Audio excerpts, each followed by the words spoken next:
शिवपुराण शतरुद्र संहिता। मैं भक्तगणों आज आपको भगवान शिव का यतिनाथ एवं हंस नामक अवतार के बारे में कथा कहूँगा। आप इसको ध्यानपूर्वक सुने और भक्तगणों आपसे नम्र निवेदन है कि आप भक्ति माँ भगवती चैनल को लाइक एंड सब्सक्राइब जल्दी कर दें। भगवान शिव आपका कल्याण करेंगे। कथा सुनिए। नंदीश्वर कहते हैं, मुनि अब मैं परमात्मा शिव के यतिनाथ नामक अवतार का वर्णन करता हूँ। मुनीश्वर, दुर्बलाचल नामक पर्वत के समीप एक भील रहता था जिसका नाम था आहुक। उसकी पत्नी को लोग आहुका कहते थे। वह उत्तम व्रत का पालन करने वाली थी। वे दोनों पति पत्नी महान शिव भक्त थे और शिव की आराधना पूजा में लगे रहते थे। एक दिन वह शिव भक्त भील अपनी पत्नी के लिए आहार की खोज करने के निमित्त जंगल में बहुत दूर चला गया। इसी समय संध्या काल में भील की परीक्षा लेने के लिए भगवान शंकर सन्यासी का रूप धारण करके घर आए। इतने में ही उस घर का मालिक भील भी चला आया और उसने बड़े प्रेम से उन यति राज का पूजन किया। उसके मनोभाव की परीक्षा के लिए उन यतीश्वर ने दीन वाणी में कहा, भील, आज रात में यहाँ रहने के लिए मुझे स्थान दे दो। सवेरा होते ही चला जाऊंगा। तुम्हारा सदा कल्याण हो। भील बोला, स्वामी जी, आप ठीक कहते हैं, तथापि मेरी बात सुनिए।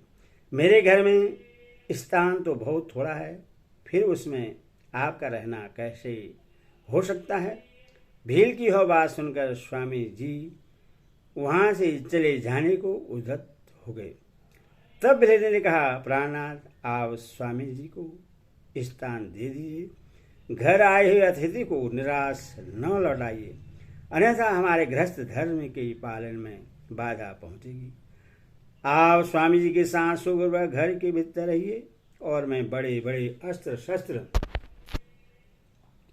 लेकर बाहर खड़ी रहूंगी।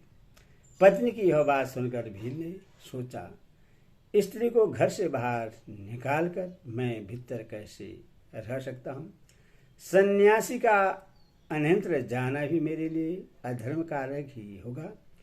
ये दोनों ही कार्य एक गृहस्थ के लिए सर्वदा अनुचित हैं। अतः मुझे ही घर के बाहर रहना चाहिए। जो होनहार होगी वह तो होकर ही रहेगी।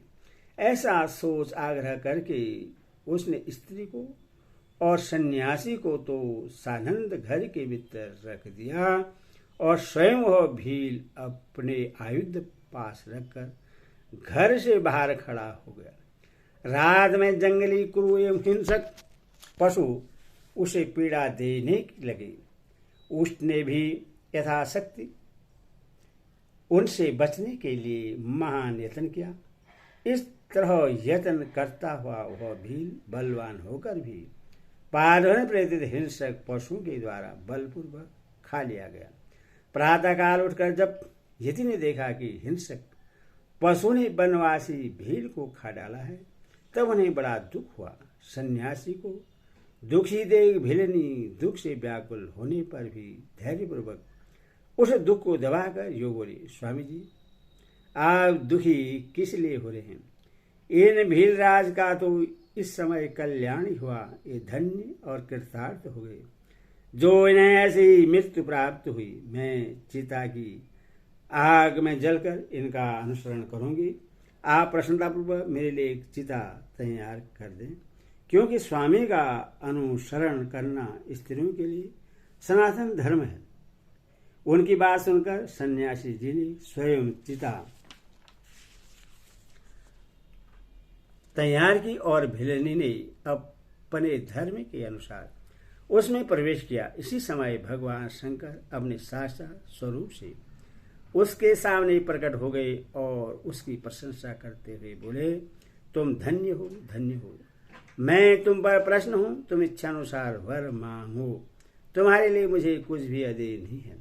भगवान शंकर का यह परमानंददायक वचन सुनकर भिलनी को बड़ा सुख मिला वह ऐसी विभोर हो गई कि उससे किसी भी बात की सुध नहीं रही। उसकी उस अवस्था को लक्ष्य करके भगवान शंकर और भी प्रसन्न हुए और उससे उसके न मांगने पर भी उससे वर देते हुए बोले, मेरा जो यति रूप है यह भावी जन्म में हंस रूप से प्रकट होगा और प्रसन्नतापूर्वक तुम दोनों का परस्पर सहयोग कराएगा। यह भेल निषद देश की उत्तम राजधानी में राजा वीरसेन का श्रेष्ठ पुत्र होगा। उस समय नल के नाम से इसकी ख्याति होगी और तुम विदर्भ नगर में भीम राज की पुत्री दमयंती होगी। तुम दोनों मिलकर राजभोग भोगने के पश्चात वह मोक्ष प्राप्त करोगे जो बड़े बड़े योगी सरों के लिए भी दुर्लभ है। नंदीश्वर कहते, मुनि ऐसा कहकर भगवान शिव उस समय लिंग रूप में स्थित हो गए। वह भी अपने धर्म से विचलित नहीं हुआ था और उसी के नाम पर उस लिंग को अचलेश संज्ञा दी गई। दूसरे जन्म में वह आहुक नामक भील नेषद नगर में वीरसेन का पुत्र हो महाराज नल नाम से विख्यात हुआ और आहुका नाम की भिलनी विदर्भ नगर में राजा भीम की पुत्री दमयंती हुई और वे यतिनाथ शिव वहां हंस रूप में प्रकट हुए। उन्होंने दमयंती का नल के साथ विवाह कराया। पूर्व जन्म के सत्कार जनित पुण्य से प्रश्न हो भगवान शिव ने हंस का रूप धारण कर उन दोनों को सुख दिया। हंसावतारधारी शिव भांति भांति की बातें करने और संदेश पहुंचाने में कुशल थे। वे नल और दमयंती दोनों के लिए परमानंददायक हुए। हरि ओम नमः शिवाय।